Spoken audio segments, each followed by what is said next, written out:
La COP26 a commencé le 31 octobre à Glasgow, en Écosse.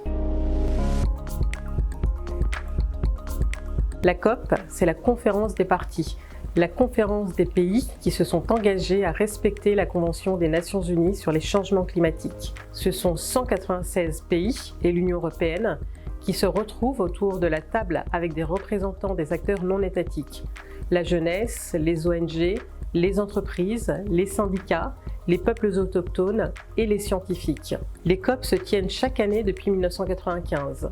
Depuis la COP 21 à Paris en 2015, les États travaillent ensemble à la mise en œuvre de l'accord de Paris et à l'application des règles qui ont été décidées à la COP 24. L'accord de Paris est le premier accord universel sur le climat.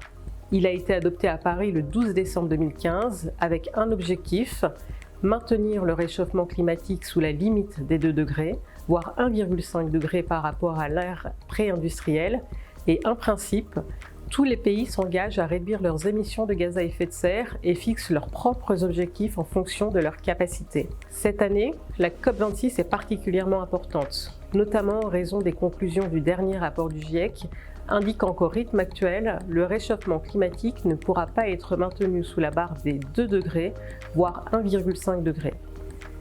Les pays ont maintenant moins de 10 ans pour réduire leurs émissions afin de contenir le réchauffement de la planète sous 1,5 degré. Les enjeux de la COP26 sont donc nombreux. Rehausser l'ambition climatique, finaliser les règles d'application de l'accord de Paris, augmenter la finance climat. Tous les pays développés devront ainsi démontrer leur plein engagement pour soutenir les plus vulnérables face au changement climatique et ses conséquences, et inciter tous les États à renforcer leurs engagements pour amplifier la lutte contre le dérèglement climatique. La COP26 sera donc décisive.